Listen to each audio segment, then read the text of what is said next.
So welcome to the pipe stress analysis. It's a pipeline stress analysis and it is a little different than the piping stress.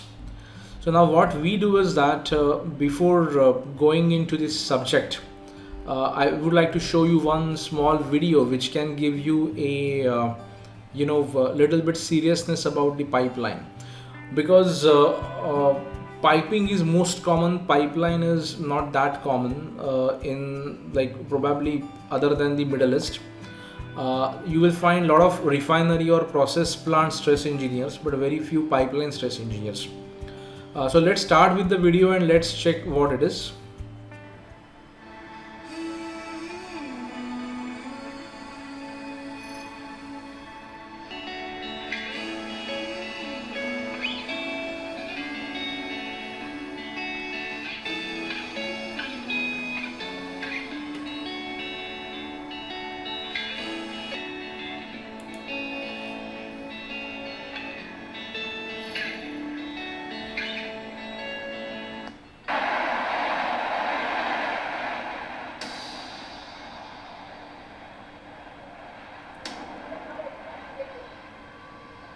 A county commissioner killed his son by striking an 8-inch propane pipeline with a bulldozer while grading a road around a pond on his property.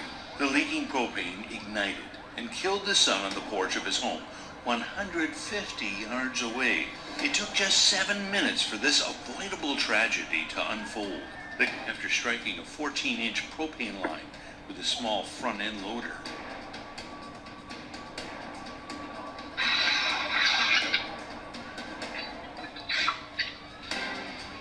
Pipeline accidents reveal the power of pipelines.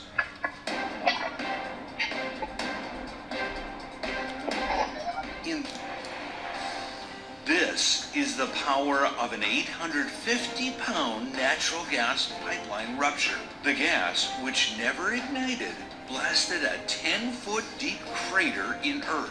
An electric company worker and the trencher his crew was using was buried by the power of escaping gas. Blowing natural gas caused only minor injuries to a farm worker who hit a 16-inch natural gas pipeline with a bulldozer. So the design of the pipeline is pretty important, and there are various aspects. Unfortunately, till recent past, I would say till few years back, people used to analyze pipeline only up to a certain depth using a computer program, and after that it was all based on the generic calculations. The calculations are perfect, there is no issue about it. But now, as the technology and the softwares have gone ahead, we should use some kind of advanced techniques as well. So let's understand what is pipeline is all about. Now when you see a pipeline, always we try to compare it with piping, because as I told you, most of the engineers are the piping engineers. So these are the few pipeline pictures which I am right now showing you on the screen. Now if you see these pictures, you can see the pipeline is completely buried in the first picture. Now it is being buried in the trench. In the left bottom picture, you can see the pipeline is above ground and it is running straight. Now if the pipeline is above ground, the chances are it could be a water pipeline. Because hydrocarbon pipelines are, we never keep them above ground. It's very simple. It is like highly flammable, highly dangerous if it leaks and all. That's why it is always buried. And the right hand side picture tells you it is half buried, half above ground. So there could be some control stations, or I would say partial buried and partial above ground. So most major part of the pipeline is buried, but it has to come above ground, either as a pig launcher or pig receiver, or we call it as a station, or else sometimes there could be SV stations, control stations, for which the pipeline comes above ground. So definitely the behavior of the pipeline is not exactly the same as that of piping. Now in this screen you can see that the two pictures have been shown. So on left hand side, it's a process plant or a refinery or a chemical plant. On the right hand side, you can see a pipeline. Now, if you try to compare them, you can see many things, and this comparison is important because if a piping stress engineer wants to learn pipeline and wants to analyze a pipeline, he has to change his frame of mind when he's approaching the pipeline. So the practice is what he's applying to the piping stress analysis, they may not be applied as it is to the pipeline. So let's compare them. So again, there is a picture shown. On left hand side it's a process piping, and on right hand side it's a pipeline. So the main difference is the length. The length of the piping system, say bend to bend, is finite. It's not very long. Wherein if you see a pipeline, it is straight, probably in hundreds of meters or in kilometers. It could be 200 kilometer, 300 kilometer. It's going straight. So if you see the figures in blue colors, the piping is like zigzag, having bends and change of direction, wherein the pipeline is straight, and I have shown the two triangles which are indicating the anchors. Now the anchor, in this sense, the pipeline is kind of a restraint or confined between the two anchors, and these anchors are nothing, and these anchors are nothing but the virtual anchors which are getting formed in the soil. So as I told you, the partial line above ground and partial is buried. The certain part of the pipeline system is called as a restrained one, and certain is called as unrestrained. Now definitely, what do you mean by restrained and unrestrained, we will be learning in detail as we go ahead. So today's motive is to just make you aware of the pipeline systems so that you know how they are. Now the simple question comes in mind, if it is the piping and pipeline and we know the shapes of them, which is simpler to predict the stresses. So now, as you have seen, the pipeline is straight, and you know that the shape is a very straight pipe. So it's like an engineering problem that you have a straight pipe with a pressure. Now you try to calculate the stresses, and since the stress calculation is pretty predictable, the factor of safety is low in pipelines. So when you have the process piping system in 31.3 or 31.1, you have higher factor of safety, because in plants, the process plant, you are surrounded with many people. So if there is any hazard, that is more dangerous. Wherein the pipelines are buried, they are unmanned, even they are rooted away from the city, and that's why the factor of safety is low. And as I told you, the factor of safety depends on the population density. So if you are near to the population, your factor of safety would be higher, and that is known as a design factor. So we will be looking into a design factor more detail. The next very important thing is, when we are dealing with the pipeline, we are choosing a material which is having the higher allowables, and that to the higher yield strength, because the pipelines are buried, so the deadweight problem is not there much, and you have to take the turns. You know that the terrain is not always straight, even though it is straight on paper. So sometimes you have to use the induction bends or hot bends, the way you are using in piping systems, and sometimes you may have to use the cold bends, wherein on the field the pipe is bent, and when you want to bend it, the stress which is being produced, it's considerable, and you need a high yield strength material. So that's why the allowable stresses of the pipelines are very high. Then the pipeline also does not work. So this is the advantage of a pipeline. It doesn't go up to the temperature of creep. The temperature of the pipelines are generally ambient to 45 degree or 50 degree if it is a water pipeline. If it is a hydrocarbon, the operating could be 45, 50 up to 80 degrees Celsius, and very rarely you go up to say 120, 100 degrees Celsius. And on negative side you can go up to minus 28. So the temperature range is, the worst case it is minus 28 to plus 120, and that's why we are not reaching the creep temperature. That is also one of the reason we are designing the pipeline based on yield strength. Now if you remember, the piping systems are designed based on ultimate tensile strength, the yield strength, and the creep strength as well. And if they are going under severe cyclic services, then even they are designed for the fatigue strength. But in case of pipeline, the design is based on the yield strength, and that's why you will be coming across a word called SMYS, specific or specified minimum yield strength. We are using high yield strength material because we want to even save in the thickness of the pipeline. As I told you, the pipeline can run in kilometers, 200 kilometer, 300 kilometer, even 1 millimeter, 2 millimeter thickness. If it is being saved, a lot of money is saved. At the same time, you can even save the logistic cost, the efforts for the bending, the machines which are used for the bending purpose, the weight of the pipeline comes down. So all these are the advantages. At the same time, we do not appreciate or we do not encourage that the pipelines would have the negative mill tolerance. So many a times you will find in the specifications of the pipeline, it is very clearly mentioned that there shall not be any negative mill tolerance. So there is no thickness which is less than desired thickness. So this is the main difference in pipelines. Now it comes to a very important comparison: the piping material stress strain curve and the pipeline material stress strain curve. So if you see this, on left hand side I have given the piping material stress strain curve.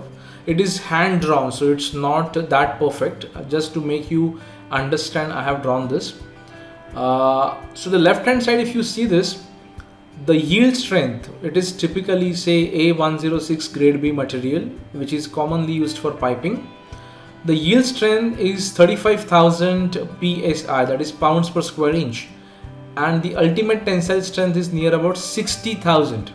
So the ultimate tensile strength is very close to twice of the yield strength. So there is a huge gap between the yield strength and the ultimate tensile strength.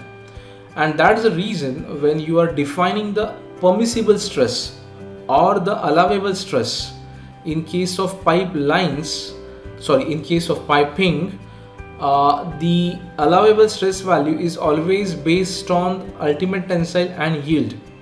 So a typical ASME B 31.3 equation says the allowable stress or the permissible stress for piping material is minimum of 1/3 of ultimate tensile strength or 2/3 of yield strength. Means you have to multiply 60 by 1/3, that is answer is 20. So 60 divided by 3 is 20, and 35, which is the yield strength, by 2/3, so which comes out to be near about 21 point something, and the minimum of that becomes 20, and that becomes your allowable. Wherein in pipeline material, which is on the right hand side, the yield strength and the ultimate tensile strength are very close to each other. So we do not allow at any point of time the stress value should go beyond the yield strength. Whereas if you just come back to the piping material, the secondary stresses in piping stress analysis are allowed to cross the yield strength. They are not allowed to cross ultimate, but they are allowed to cross yield, because those stresses are self-limiting. Since they are self-limiting stresses, if you want to understand more about the self-limiting and all those 3 lectures which I am talking about, which you will be learning tomorrow, you will come to know that. So that's why you are allowed to go beyond yield, wherein in pipelines, since the gap is so small, the difference is so small, we don't allow you to cross the yield. So if you take the ratio of the ultimate tensile to the yield, in case of piping it is very high, 1.8. So it indicates that the ultimate tensile is almost 2 times or 1.8 times. But in case of pipelines, it is hardly 1.1, 1.2, not more than that. This is a fundamental difference in a piping material and pipeline. So when you go for a pipeline material, for an example API 5LX60, then that 60 stands for the yield strength of the material, that is 60,000 psi, right? So the next difference which I would like to tell you is about the bends. You have seen the bends in the piping system are 1 time diameter radius, means the radius of the bend is 1 time diameter of the pipe, or the most commonly used is 1.5 times of diameter of the pipe. So the bends are pretty sharp, I would say. And when you go to the pipelines, if it is near to the station wherein we are using the hot bends, the radius is 3 times of diameter or 5 times of diameter. Now the fundamental reason why it is 3 times of diameter and 5 times of diameter is the pipelines are piggable. So pig in the sense there is a kind of a metallic piece which is having sensors which travels along the pipeline, and the intention could be to clean any choking in the pipeline, or to have the corrosion monitoring from inside. So the pig can have, or it is also called as a scraper, that can have the sensors, the cameras, all. So it should pass very smoothly through the pipeline. That's why the radius is bigger. And when the pipeline gets buried, and if it is having a cold bend, now cold bend, if you want to imagine, it is like a railway track which is turning very smoothly. So those kind of bends which are done at site, they will be of very high radius value. So it could be 40 times of diameter, or 60 times of diameter, or 80 times, or even 100 times. So this is the fundamental difference in piping and pipeline which makes it different. And what depends on the bend? The first of all, I would like to ask, if you see this, both the bends on the piping and the pipeline, which is the bend which is closer to the straight pipe? So the answer is but obvious. The bend which is having very high radius, 40 times diameter. Now if you see it, a straight pipe, the straight pipe has a radius infinite. But if you have a 40D, 60D pipe, so it is more close to a straight pipe. So there are chances of having a pressure elongation into a piping system, so which we should understand. Also, the stress intensification factor depends on the bend radius. So that's why we should even give some concentration on the bend radius as well. And you will find that most of the failures in your the analysis model will be near to the bends. So we will be studying the bends, all these aspects, the stress intensification, even in this course later. The next very important parameter, I would say, which is the heart of the pipeline and which is making it different than the piping, is the soil. So right now I am talking about the buried pipeline, which are the cross-country pipelines. So the soil plays very important role in behavior of the pipeline. So you have the vertical loads because of the soil. At the same time, you get some passive loading from the sideways of the pipeline, and you also get the bottom reactions. So all these three directions, why three? Because from top, from bottom, one each, and sideways I am considering same because they are identical on either side. So this is the third reaction. So these three reactions, and along with that the reaction along the length of the pipeline, which is the fourth one. So if you see the right hand side picture, these all three or four directions have been shown. One is vertically up, the vertically down is not being shown, along the longitudinal axis and along the lateral axis. And now these soil is going to play a vital role. Uh, Otherwise, you cannot distinguish or differentiate between a buried pipeline and a above ground pipeline which is on the support. So if the pipeline is above ground, the way you have seen in the previous picture, in this picture for that matter, right hand side, so the friction is predicted, much predicted, because if you know the dead weight, if you know the coefficient of friction between a pipeline and the piping, the frictional forces are very much predicted. But now what happens in case of soil? The frictional forces are not proportional. They themselves are changing with respect to the distances, and that's the reason the soil is modeled as a bilinear spring. So what do you mean by this bilinear spring? That we will be looking further in detail when we go ahead with the course. So today we are going to just having a trailer of the course, which should give you a what is inside this course and what all we are going to learn. Now there are few simplified methods which are most commonly used by the engineers, wherein the stiffness of the spring is taken same in for all the four direction, and which is a fundamental mistake.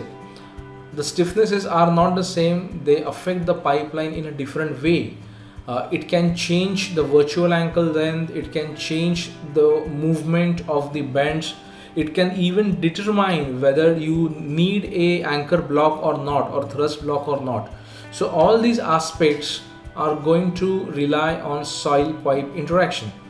At the same time, we all are being mechanical engineers, we do not know soil to that extent, means we have never studied it in college or universities. So we do not know what do you mean by exactly friction angle, what is a cohesive pressure, what is a cohesion, what is the adhesion, what is a soil compacting. So all those things, even the type of the soils, like whether it's a silt or a clay or sand, and how different it is, what could be the maximum friction angle, how to identify clay.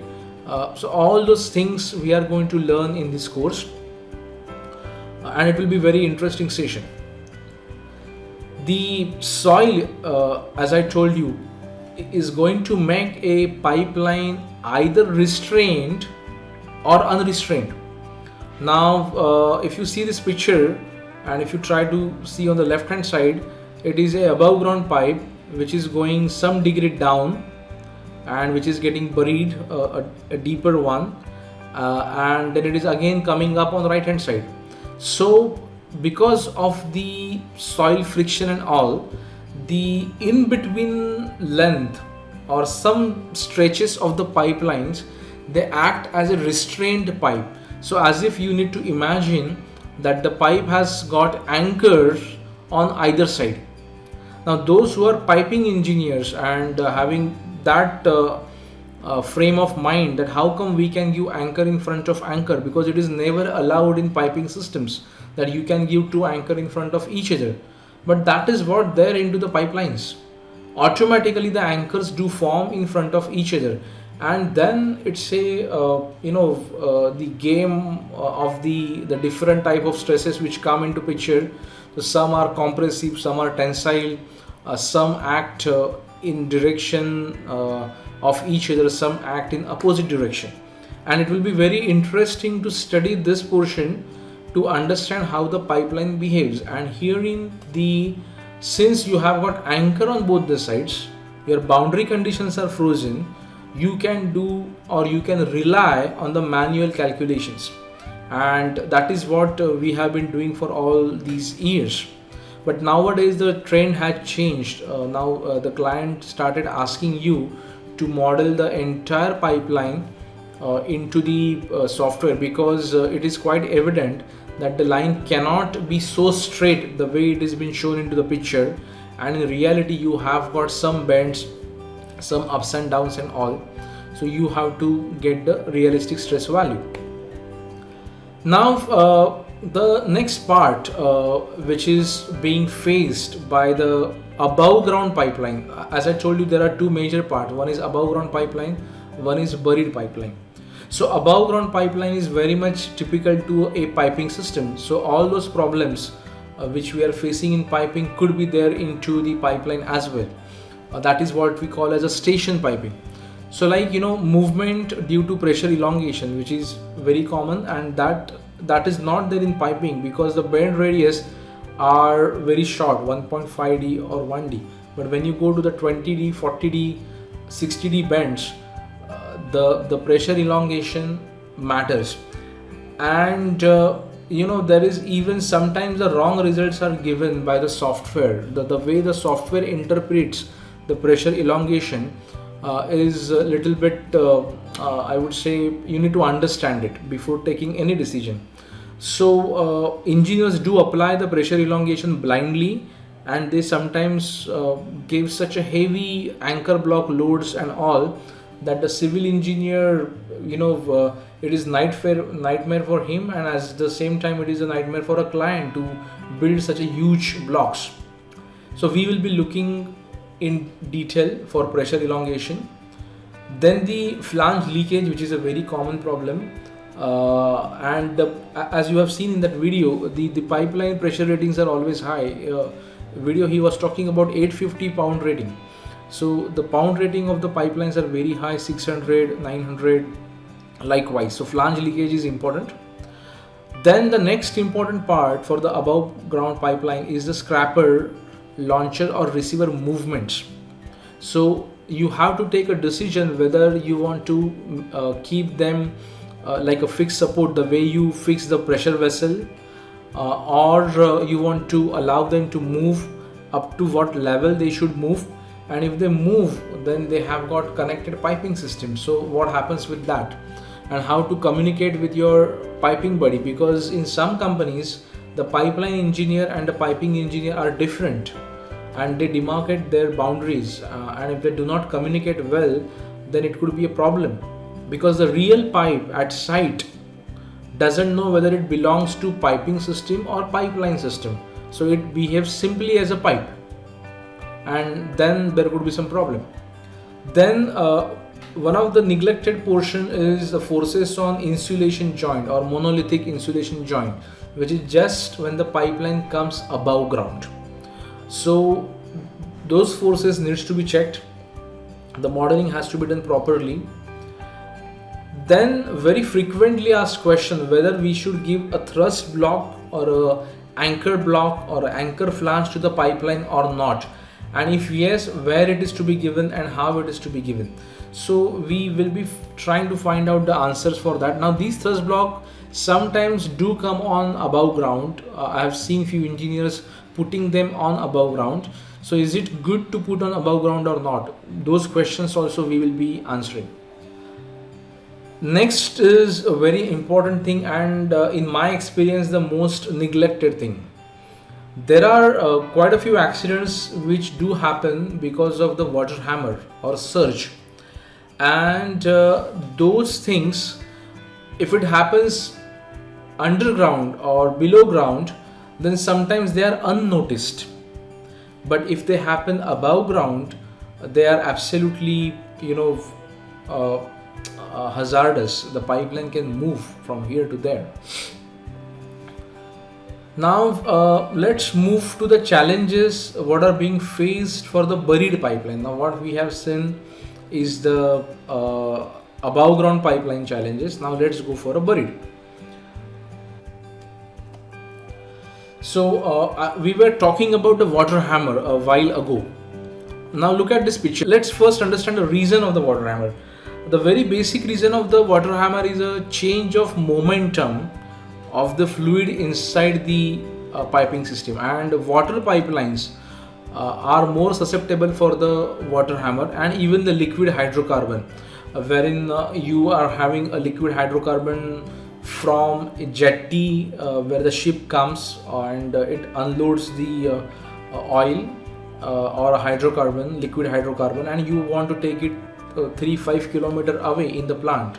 So those pipelines as well. Now why this rate of change of momentum happens? It could be because of the pump trips suddenly, or pump startup, or a pump is on operating and somebody closes the valve.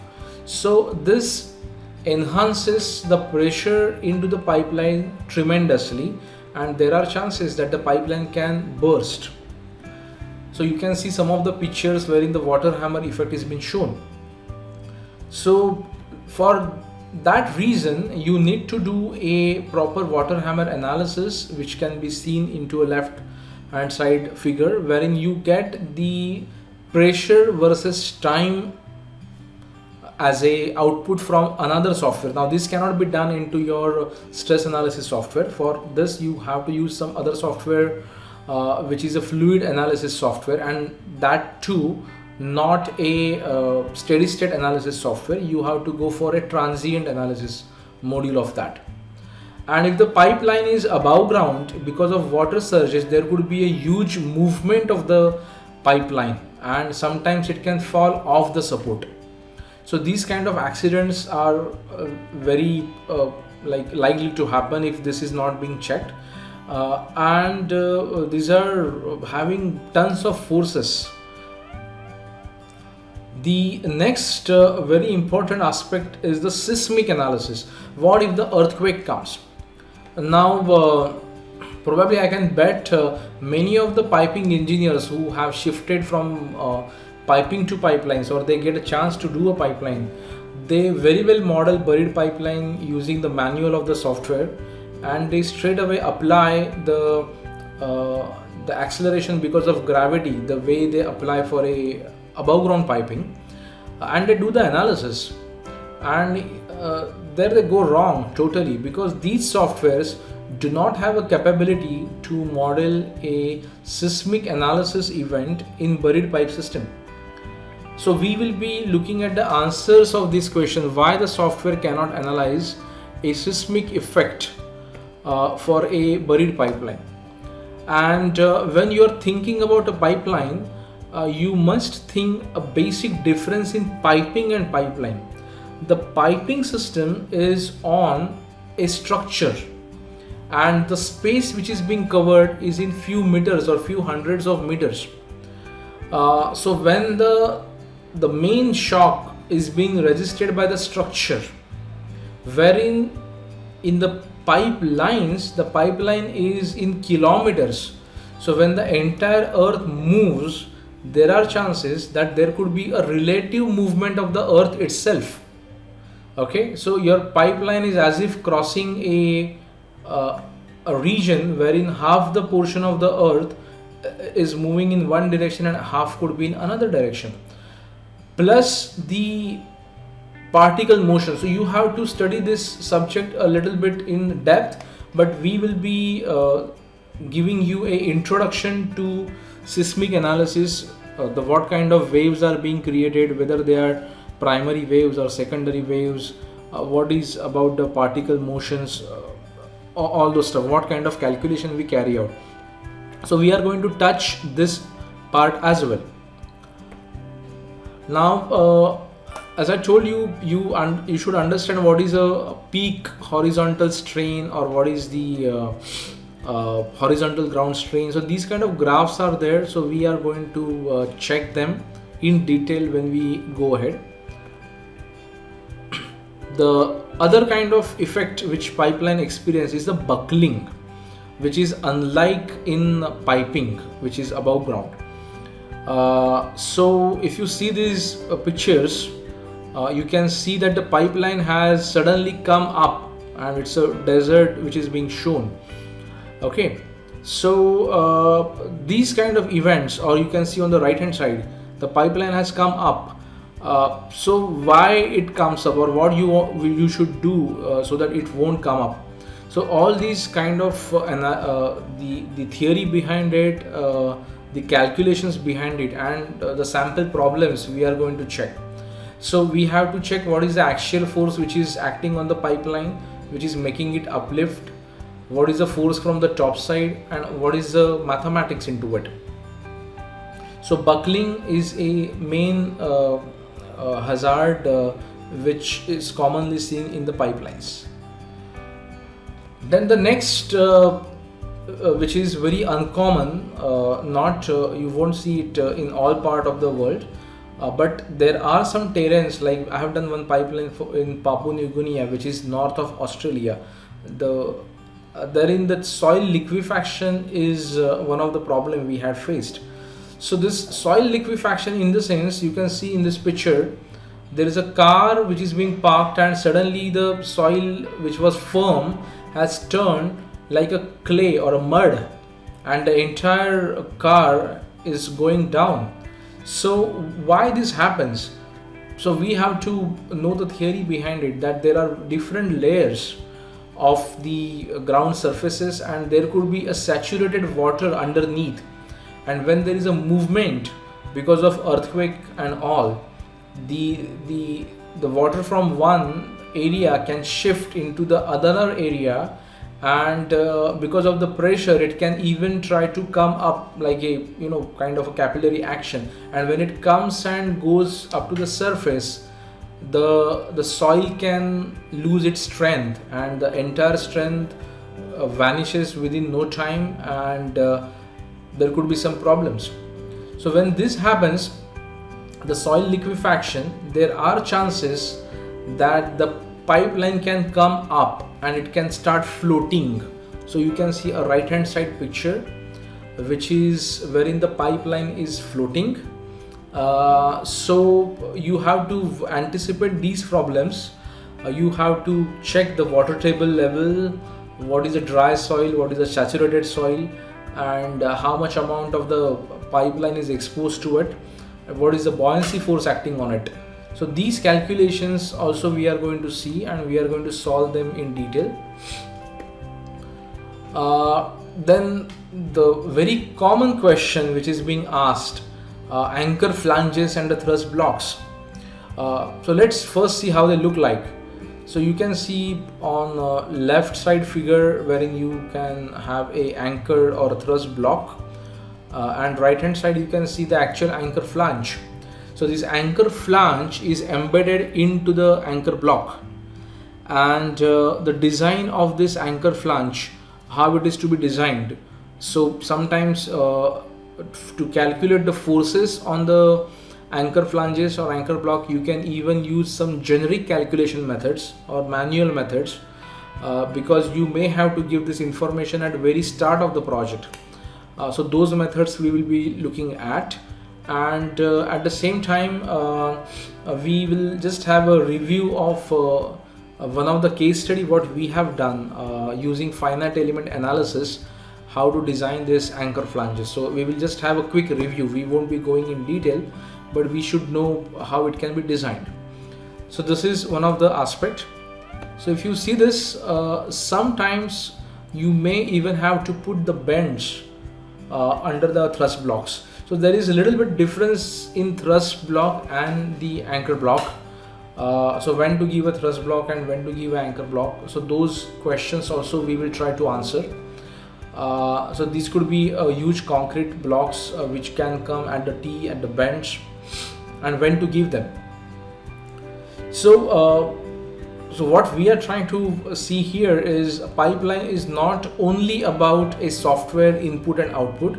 It is more about the physical hazards, physical problems, anticipating the problems. So even though it's a straight single pipe, it is very important to take care, because we have seen the accidents at the start. Now if you remember the video wherein at the end they were talking about one of the farmer digging his farm and with some crane or excavator, and he hit the pipeline and the pipeline got ruptured. So this kind of excavation, if it is being done, then there is a penetration resistance calculation which we have to do. So you can see the teeth of the excavator on left hand side. So there are some tonnage of the force which they can put on the pipeline, and on right hand side you can see the the teeth marks. So we will try to do some calculations for these as well. So when you become a pipeline engineer, you have to be an all-round engineer. You can't be only a software engineer. You should also know the field. Now this is a very important aspect, but I have seen very few clients do ask for this. fracture arrest calculations. To be honest, I have seen only one client who had asked us to do this analysis, fracture arrest. But otherwise, most of the clients, they do not ask us to do it. Now, why this is required, the fracture arrest? Because you should know what is the length of the pipeline which can get fractured because of the high pressure bursting effect, and what could be the volume of the gas or the liquid which can come out, and what could be the hazard. And all these things are needed for the mitigation, for the insurance purpose, for having the land acquisition, or putting the marks on the pipeline. So our intention is to make you a stress engineer who should know all these aspects, and when he actually interacts with the client, he or she should know about all these aspects, and his information or knowledge is not only software oriented. One of the common calculation done in the pipeline is a road or a rail crossings. Okay, so when you're crossing a road, whether you should go as a culvert, or whether you should go as a direct road crossing, what should be the depth of cover of the piping system, how to consider the movement of the vehicles which are crossing the pipeline. So all these aspects we will be looking into. One of the very challenging calculation when the pipeline crosses the river. Okay, so there are special machines which are being implemented for the river crossing. So the pipeline does not cross a canal or a river like it doesn't cross through the water. What happens is you have to penetrate the pipeline below the surface of the earth, which is at the bottom of the water or bottom of the river, and this is called as a horizontal directional drilling. So when HDD comes in picture, how to do these calculations. So generally the normal stress engineer doesn't do it, he relies on the vendor, but we will definitely try to do these calculations for you, and we are trying to include these calculations and even this case study into our course. So so far so good. This is a glimpse of the comparison of piping and pipeline, wherein the strength are being discussed. The length of the pipeline and the piping are different, the yield strengths are different, the bend radii are different, then the restrained unrestrained portion are the different, the seismic forces acting on the piping and pipeline are different, then the buoyancy problems are different, the thrust block usage makes the pipeline different, the friction makes it different, water hammer effect, even it is applicable for both, but the mitigations could be different. So this is the way the piping and the pipeline are different. So the engineers who are doing only piping, they should not do the pipeline without understanding all these things. Otherwise they can apply the theories very wrongly to the pipelines and go wrong into the analysis. So this is important. And now we have seen all these issues, but in addition to this, we are going to learn the concepts which are basic concepts of the engineering which are applicable for piping and pipeline both. The stress as a tensor, the theories of failures, the pipe span calculations. Now the code equations are very important, the 31.4 and 31.8. So in piping course we had covered 31.3. So here we are going to cover 4 and 8, and we are going to understand all those signs, plus and minus, why they are coming, how they are being given. Now the load cases for pipeline are pretty similar to the piping, but with little bit differences, and the allowable stress values as well. So we will try to find out them as well. Very importantly, which is the most awaited portion or part of this course, will be the Caesar to software. So everybody would like to know that how we are going to do it in software. So we are going to explore this software in detail for pipeline analysis, how to read the results, which are the quick methods to model the pipelines, how to model the soil in 3 different ways, how to do the soil stiffness calculations, all those things we will be looking at. We also will be looking at the SIF, the stress intensification factor, the theory behind it, the flange leakage, the theory behind it. There are three methods for the flange leakage. So all those things in detail we will be looking at. So this is what the course will be looking like. So I'm going to put all my efforts to make it a good course, because there is no course on pipeline analysis, at least online, and we would like to give you as much as information and the knowledge what we have. So let's begin with.